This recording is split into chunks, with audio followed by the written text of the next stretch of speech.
Hello dear students, मैं पीके सिद्धांत स्वागत करता हूं आप सभी का केमिस्ट्री बाय सिद्धांत सर पे। डियर स्टूडेंट्स, आज का जो टॉपिक है थोड़ा हट के है और ये टॉपिक है इन्वायरमेंटल स्टडीज। आप बोलोगे सर ये जूनियर लेवल पे पढ़ना होता है या सीनियर लेवल पे पढ़ना होता है? क्वेश्चन इसके स्टिल हर एक एग्जाम में इसके क्वेश्चंस आते हैं, ठीक है। तो क्या किया जाए, कैसे इसको पढ़ा जाए? तो डियर स्टूडेंट, सबसे पहले तो आप ये समझ लीजिए कि इन्वायरमेंटल स्टडीज़ में रिएक्शंस वगैरह सब कुछ मिला के टोटल 4 पोर्शन है, ठीक है। जिसमें मैं पहला आपको करवाने जा रहा हूँ 1/4। आपने अगर इसको देखा तो इसके बाकी की 3 जो लेक्चर्स होंगे उसको भी आप जरूर देखना। सबसे पहले समझ लो कि यहाँ पर कौन कौन से टॉपिक हमें पढ़ने हैं। सबसे पहले हमें पढ़ना है एसिड रेन, दूसरा हमें पढ़ना है ग्रीन हाउस इफेक्ट या ग्रीन हाउस गैसेज, तीसरा पढ़ना है हमें ओजोन लेयर डिप्लेशन और चौथा पढ़ना है क्लाइमेट चेंज। जो सबसे इंपॉर्टेंट पोर्शन है क्लाइमेट चेंज, उसको मैं सबसे लास्ट में पढ़ाऊंगा, ताकि उससे पहले आप इन तीनों चीज़ों को पढ़ लीजिए। चाहे इससे जुड़े हुए क्वेश्चन आपको CSIR में पूछे या गेट में पूछे या जैम में पूछे या किसी भी जो TGT PGT लेवल के एग्जाम होते हैं, चाहे UPHSC हो गया, असिस्टेंट प्रोफेसर हो गया, हर जगह इसे सवाल पूछे जाते हैं स्टूडेंट। क्योंकि आप सोच के देखो कि हमारे लिए सबसे इंपॉर्टेंट क्या है? इन्वायरमेंट ही तो है।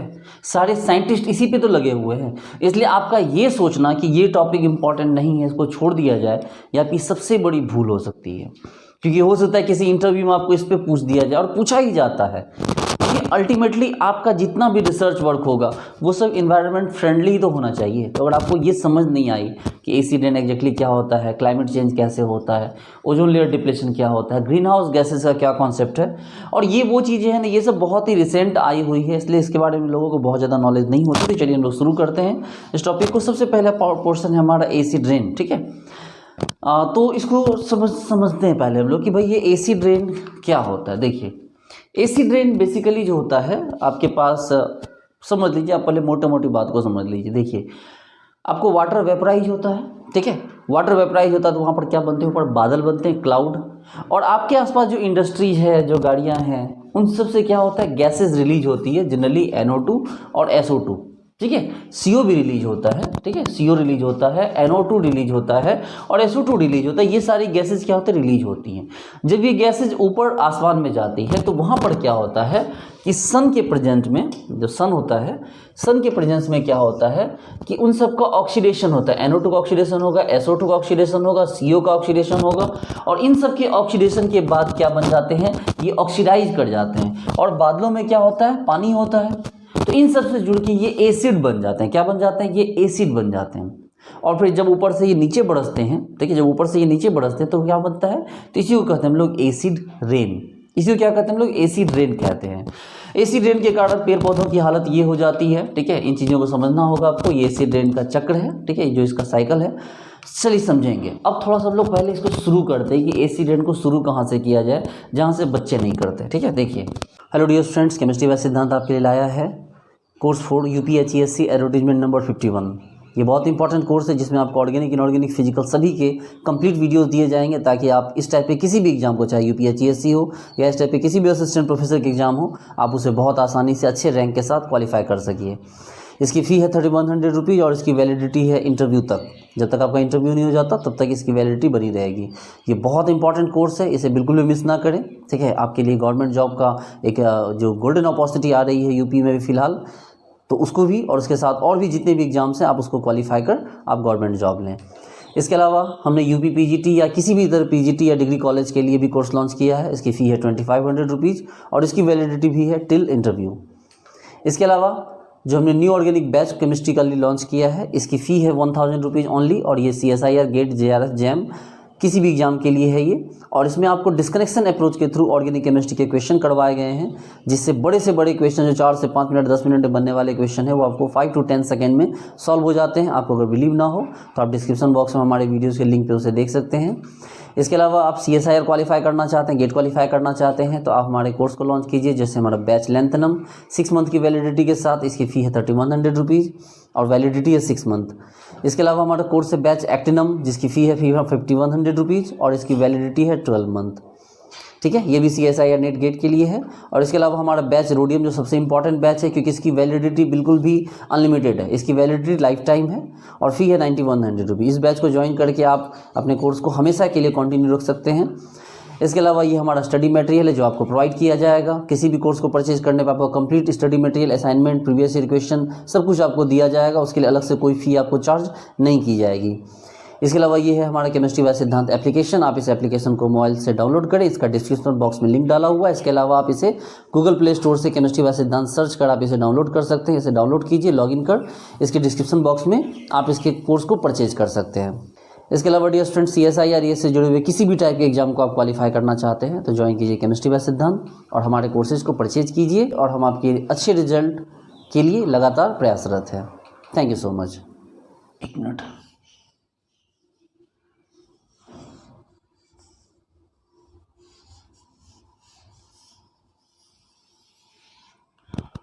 अब ठीक है, सही पकड़े हो आप। मैं इंडिया का नक्शा बना रहा हूँ।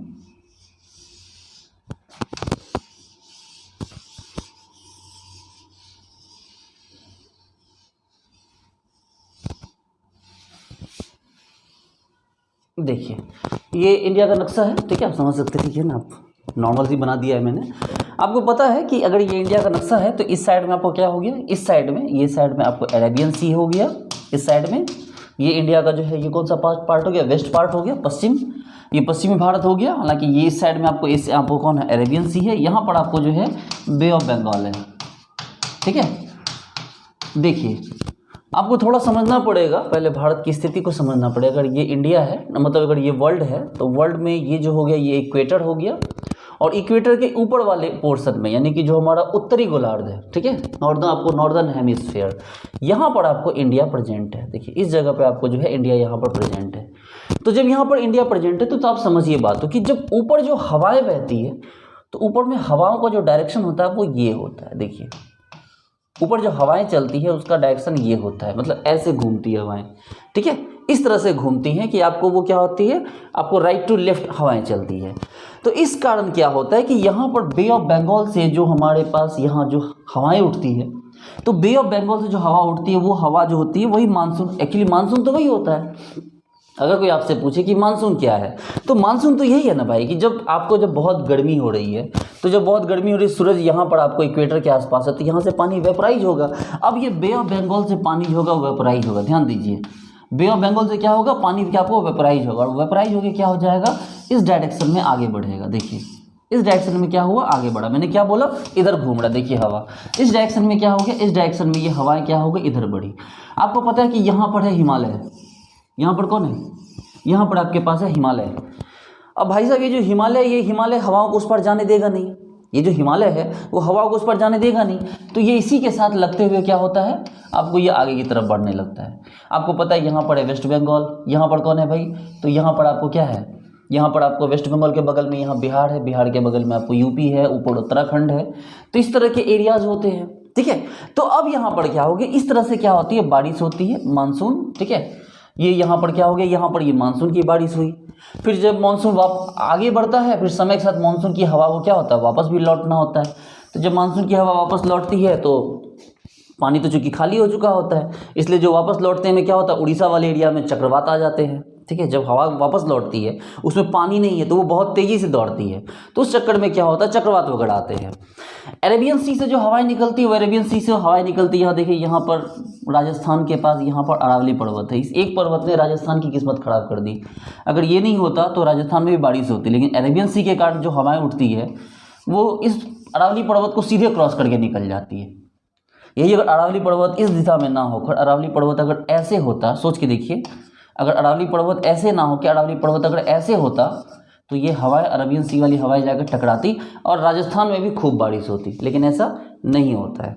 खैर चलिए, आपको मानसून समझाना मेरा मकसद नहीं था, मेरा मकसद था कि भाई बारिश कैसे होती है, बस इस बात को समझाना कि यहाँ से हवाएं उठती है, आगे बढ़ती है, ठीक है, और इसी से क्या होती है, यहाँ पर बारिश होती है। और जहाँ पर ये पहाड़ है जितने, इन पहाड़ों से टकरा के अच्छी खासी बारिश हो जाती है। उत्तराखंड में हर साल इसलिए बादल फटते हैं क्योंकि पहाड़ उससे आगे जाने देते नहीं है, हिमालय के पहाड़ है, यहीं जाकर टकरा जाता है, टकरा के सारी बारिश उत्तराखंड में हो जाती है, ठीक है।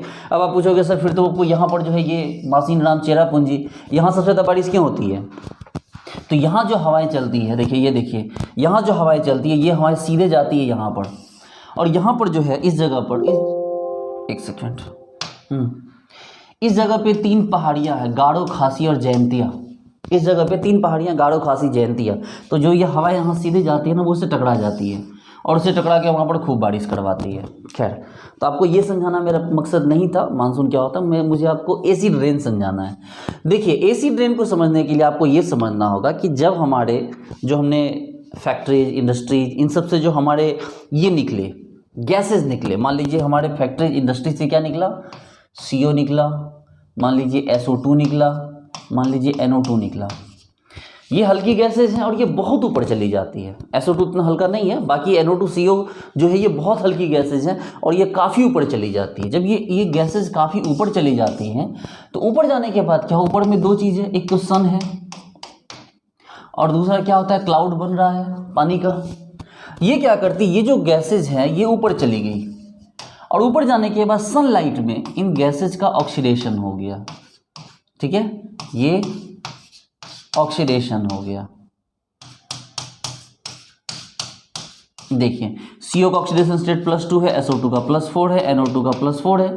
लेकिन जब ये ऑक्सीडाइज करके गया यहाँ पर और साथ में क्या मिल गया, वाटर मिल गया। क्या मिल गया, इनको बादलों में वाटर मिल गया। जैसे वाटर मिला तो ये क्या बन गया, H2CO3, क्या बन गया, H2SO4, क्या बन गया, HNO3। देखिए, CO +2 था, CO +4 बन गया, SO2 +4 था, SO2 +6 बन गया, NO2 +4 था, नाइट्रोजन +5 बन गया और ये बन गए आपके एसिड्स। काफ़ी खतरनाक एसिड्स हैं। ठीक है, और ये क्या हो गया कि ये आपको बरसने लगी। डियर स्टूडेंट्स, ये जो एसिड होता है ये एसिड कॉमन है। CO से CO2 वाला H2CO3 गैस आपको बनना ये बहुत कॉमन होता है। अगर इंडस्ट्री वगैरह ना भी हो तब भी CO2 से H2CO3 गैस बन ही जाता है। तो H2CO3 गैस का कोई लेना देना नहीं है, वो तो हर टाइम बरसता रहता है। कार्बोनिक एसिड जो होता है वो हमेशा गिरता है। तो इस खातिर जो एसिड रेन होती है, जो नॉर्मल रेन होती है, उसका pH होता है 5.6। जो नॉर्मल बारिश होती है, आपको इसको याद रखना है कि नॉर्मल जो बारिश होती है उसमें चूंकि H2CO3 हर कंडीशन में मौजूद होगा। H2CO3 कहाँ नहीं है, कहीं भी जाओ तो कार्बन डाइऑक्साइड, कार्बन मोनोऑक्साइड निकल ही रहा है, तो H2CO3 बनना कोई बहुत बड़ी बात नहीं है। तो इसके कारण जो एसिड का जो pH हुआ, जो नॉर्मल जो मतलब जो एसिड जो नॉर्मल रेन है, नॉर्मल रेन का जो pH है वो कितना है, 5.6। लेकिन जब ये सारी गैसेज इसमें मिल जाती है इंडस्ट्रियल एरियाज के कारण, ये नॉर्मल नहीं है, ये इंडस्ट्रियल एरियाज या गाड़ियों की बहुत ज़्यादा धुएं के कारण जो H2SO4 HNO3 गैस बनता है, तो इससे जो होता है रेन का pH जो होता है 5.6 से कम हो जाता है। रेन का जो pH होता है वो 5.6 से कम हो जाता है और pH घटना ही तो एसिडिटी बढ़नी होती है ना। तो जब pH घट गया तो इसी को हम लोग क्या कहते हैं, इसी को कहते हैं हम लोग एसिड रेन। क्या कहते हैं इसी को को कहते हैं हम लोग एसिड रेन। समझते हैं बात को कि यही क्या हो गया हमारा, तो ये हो गया हमारा एसिड रेन। अब इस एसिड रेन से क्या क्या समस्याएं सामने आती है, इस एसिड रेन के कारण प्रॉब्लम क्या क्या होती है। तो भाई साहब, इस एसिड रेन के कारण बहुत सारी प्रॉब्लम आती है। सबसे पहली बात तो ये एसिड रेन जब गिरता है, हालांकि आपको बचाव के लिए आपके पास ये है कि भाई जो कभी फर्स्ट रेन होती है तो वो ऑलमोस्ट एसिडिक रेन ही होती है। अगर शहरों में पहली बारिश हो रही, दिल्ली वगैरह में पहली बारिश हो रही, तो गलती से भी उस बारिश से मत भींगिए, वो एसिड रेन है। हाँ, उसके बाद भींगना है, 1-2 बारिश के बाद फिर आप नहा धो सकते हैं। ठीक है, सबसे पहले जो इसका जो इफेक्ट आता है, ठीक है, सबसे पहले इसका इफेक्ट आपको सॉइल पे आता है। ठीक है, और जो सॉइल, उसके बाद आपको एक्वाटिक बायोडाइवर्सिटी। देखिए, सबसे इसकी जो पहली प्रॉब्लम आती है वो सॉइल एंड एक्वाटिक बायोडाइवर्सिटी पे आती है। देखिए, सॉइल जो मिट्टी का जो फर्स्ट लेयर होता है, जो मिट्टी का जो फर्स्ट लेयर, उसमें बहुत सारे एलिमेंट्स होते हैं ना। जो मिट्टी का जो उपजाऊपन होता है, उसकी जो फर्टिलिटी होती है, वो उसके जो फर्स्ट लेयर में जो मिनरल्स हैं, जो एलिमेंट्स हैं, उसके कारण है। तो ये क्या करता है, एसिड उससे रिएक्ट करके उसका सॉल्ट बना देता है। ठीक है, उससे रिएक्ट क्या करता है, उसको सॉल्ट बना देता है, जिसके कारण कि वो क्या होता है, बेकार हो जाता है और वो ज़मीन क्या होती है, बंजर हो जाती है। दूसरा कि जब वो जो लेक होते हैं, जो पानी होता है, मान लीजिए कि जैसे बारिश गिरी, बारिश हुई, उस बारिश के कारण क्या हो गया, जो वहाँ पर आसपास में जो नाले वगैरह हैं या जो तालाब है, जो पॉन्ड है, उसमें वो पानी जाके जमा हो जाता है। अब वो एसिडिक नेचर का होने के कारण उसमें जो फिशेज है या उसके जो भी बायोडाइवर्सिटीज़ के जो भी प्लांट्स हैं, चाहे जो भी है, वो उससे क्या होते हैं, मरने लगते हैं। आप इसे एक्सप्लेन कर सकते हैं कि भाई उसमें जो भी बायोडाइवर्सिटी वाली चीज़ें हैं वो बर्बाद हो जाती है। ठीक है, जो फिश है वो सर्वाइव नहीं कर पाती है, जो छोटे मोटे जो जीव जंतु होते हैं, केकड़े होते हैं, चाहे बहुत सारी सी फिश वगैरह होती है, वो किसी भी तरह को क्या होती है, टॉलरेट नहीं कर पाती और वो धीरे धीरे खत्म होने लगती हैं। तो सबसे पहला जो इफेक्ट पड़ा सॉइल एंड एग्री, आपको एक्वाटिक बायोडाइवर्सिटी पे। दूसरा जो इफेक्ट पड़ता है वो क्या पड़ता है, ट्रीज पे। आपको पता है कि पेड़ों के जो पत्ते होते हैं, पेड़ों के पत्ते के जो पोर्स होते हैं, समझो बात को, पेड़ों के पत्तों पे जो पोर्स होते हैं, जो पत्ते हैं ना, मान लो ये पेड़ों के पत्ते हैं, मान लो इस पत्तों पे जो पोर्स हैं, ठीक है, ये पोर्स ब्लॉक हो जाते हैं इस एसिड के कारण, ठीक है। इनके जो टिश्यूज है इनको नुकसान पहुंचता है और इनके जो पोर्स होते हैं वो क्या हो जाते हैं, पोर्स बंद हो जाते हैं, जिसके कारण कि उसका जो फोटोसिंथेसिस का प्रोसेस है वो स्लो हो जाता है और इस तरह से पेड़ पौधे क्या हो जाते हैं, मर जाते हैं। ये देखिए, ये देखिए, ये पेड़ पौधे क्या होते हैं, खराब होने लगते हैं, क्योंकि इनके जो पत्ते होते हैं, इनके पत्तों का जो पोर होता है, ठीक है, इन पोर को ही क्या करते हैं, ये एसिड रेन ब्लॉक कर देते हैं, जिसके कारण कि इनकी फोटोसिंथेसिस की जो टेंडेंसी है वो रुक जाती है। कार्बन डाइऑक्साइड को जो ये कंज्यूम करते हैं वो टेंडेंसी रुक जाती है, जिसके कारण कार्बन डाइऑक्साइड का जो अमाउंट होता है वो बढ़ता चला जाता है। खैर चलिए, तो इसके बाद आगे बढ़ते हैं कि ट्रीज को भी बर्बाद कर दिया। तीसरा इफेक्ट पड़ता है क्या, तीसरा इफेक्ट पड़ता है कि भाई साहब कोरोजन होने लगता है। जो भी ब्रिजेज होते हैं, ब्रिज वगैरह होते हैं, ठीक है, तो ब्रिज है चाहे बहुत बिल्डिंग्स हैं, इन सबका कोरोजन होने लगता है। एसिड रेन के कारण क्या होती है, ये चीज़ें खराब होने लगती है, ठीक है। अब मान लीजिए जैसे सीमेंट है, अब सीमेंट पे बार बार आपको एसिड रेन गिरता है, ठीक है, कैल्शियम कार्बोनेट है, कैल्शियम सल्फेट है, इस पर गिरता है तो क्या होता है, वो धीरे धीरे उसको सॉल्ट, उसको ब्रेक करके सॉल्ट बना देगा, ठीक है, जिसके कारण क्या ताजमहल को भी आपको क्षति पहुंच रही है। चौथा पॉइंट समझिए, जो सबसे इंपॉर्टेंट पॉइंट है आपको, ठीक है, ये चीज़, ये सब बच्चों वाली चीज़ है। चौथा पॉइंट जो आपको इंपॉर्टेंट है, जो उसको समझना है आपको, ये है आपको insertion of poisonous metals in our food chain. ये चीज़ को समझना होगा आपको, ठीक है। इससे सवाल पूछते हैं कि भाई साहब ये क्या होता है। देखिए, सपोज कीजिए कि मान लीजिए कि आपके पास कोई मॉन्यूमेंट है, कोई बिल्डिंग है, या कोई भी ऐसी चीज़ है जिसमें मान लीजिए इसको बचाने के लिए उस पर मरकरी या प्लेटिनम या कैडमियम की कोटिंग की गई है। बहुत सारी चीज़ें ऐसी होती है जिस पे कोटिंग की जाती है ना, उसको बचाने के लिए उस पर कोटिंग कर दी जाती है इनएक्टिव मेटल की। अब मान लीजिए मरकरी की कोटिंग की गई, बारिश हुई, तो इस बारिश ने क्या किया, इस मरकरी को यहाँ से अलग कर दिया। अब ये मरकरी क्या हो गया, एसिड में डिजॉल्व हो गया। अब एसिड में डिजॉल्व होकर चला गया कहाँ पर, ये खेतों में चला गया, पॉन्ड्स में चला गया, लेक्स में चला गया। ये मरकरी चला गया खेतों में। अब इस खेतों पे क्या हो गया, इस खेतों में फसल उगाई गई या फल उगाए गए, ठीक है। उस फल या फसल को किसी इंसान ने खाया, ठीक है, उस फल या फसल को क्या किया, किसी इंसान ने खाया। फिर खाने के बाद वो इंसान, वो जो है, वो उसकी टट्टी से होकर बालों बाहर निकल गया। मान लो वो इंसान टट्टी कर रहा है, ठीक है ना, सपोज करो कि वो मतलब यूरिनेट कर रहा है, या मान लो वो शौच कर रहा है, वो उससे बाहर निकला, फिर वो खेतों में गया, फिर वो फसलों के थ्रू फिर इंसान में घूमने लगा। और इस तरह से क्या हो गया कि जो मरकरी था या कैडमियम था वो इंसान की फूड साइकिल में शामिल हो गया। अब ये कितने डेंजरस होते हैं आप ये समझ सकते हैं, ठीक है। ये कि आप सोच के देखो कि खाने में मरकरी तो कोई मिलाएगा नहीं, कैडमियम तो कोई मिलाएगा नहीं, लेकिन जो मरकरी की कोटिंग वाली कोई मॉन्यूमेंट्स है, कोई बिल्डिंग है, या कोई ऐसे कोई मेटल है जिस पे मरकरी की प्लेटिंग की गई है, कैडमियम की प्लेटिंग की गई है, उसको प्रोटेक्ट रखने के लिए, तो ये एसिड रेन उसको घुला के क्या करता है, पानी मिला देगा, और पानी मिला के खेतों में फैला देगा। खेतों में फैलाने के बाद क्या करेगा कि वो उसको फूड साइकिल में, फूड चेन में उसको क्या कर देगा, शामिल कर देगा। तो ये एक बड़ा मैसिव प्रॉब्लम है, ठीक है। इसके अलावा जो होता है, जो आपको मैंने बताया, ठीक है, तो बेसिकली यही है आपका एसिड रेन और इसका इम्पैक्ट। इसमें सीखने वाली काफ़ी सारी चीज़ें हैं। सबसे पहली बात तो कि भाई नॉर्मल एसिड का जो, नॉर्मल रेन का जो ये होता है, pH होता है 5.6 होता है, लेकिन इससे कम हो जाने पे एसिड रेन होती है। एसिड रेन क्यों होता है भाई, क्योंकि SO2 या NO2 या CO ये क्या करते हैं, तो ये जाके आपको ऑक्सीडाइज होकर एसिड बना लेते हैं। वो एसिड क्या होता है, ऊपर से नीचे गिरता है, ट्रीज को बर्बाद करता है, सॉइल को बर्बाद करता है, ठीक है, लेक्स, पॉन्ड्स जितने भी उसको बर्बाद करता है, एक्वेटिक बायोडाइवर्सिटी को ख़राब करता है। इसके अलावा जो सबसे इंपॉर्टेंट पॉइंट है कि ये क्या करता है, हैवी मेटल्स को या जो आपको जो पॉइजनस मेटल्स हैं इसको हमारे फूड चेन में शामिल कर देता है, जिसके कारण कि दुनिया भर की प्रॉब्लम आती है, ठीक है। तो डियर स्टूडेंट्स, ये छोटा सा टॉपिक था एसिड रेन। इसके बाद नेक्स्ट टॉपिक है हमारा आपको ओजोन लेयर डिप्लेशन, उसको भी जरूर कीजिए। उसके बाद नेक्स्ट टॉपिक होगा हमारा ग्रीन हाउस गैसेज, और सबसे लास्ट में जो हम टॉपिक करेंगे क्लाइमेट चेंज। तो डियर स्टूडेंट, किसी को मिस मत करना, एक एक करके सारे टॉपिक कर लो, चारों को खत्म कर लो, तो ये इन्वायरमेंटल साइंस का पूरा पोर्शन आपका क्लियर हो जाएगा। कभी भी इंटरव्यू में आए, चाहे PhD के थ्रू आपको काम आए, और काम आएगा। ये सबसे इंपॉर्टेंट टॉपिक है। दुनिया पागल है अपने इन्वायरमेंट को बचाने के लिए, इसके बारे में आपको पूरा नॉलेज होना ही चाहिए। जरूरी नहीं कि आपको क्वांटम केमिस्ट्री और फोटो केमिस्ट्री और वही चीज़ें आनी चाहिए, वो एक अलग केमिस्ट्री है।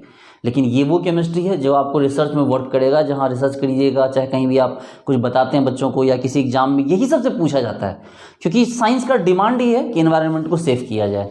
ओके डियर स्टूडेंट्स, मिलते हैं नेक्स्ट लेक्चर में। Thank you so much.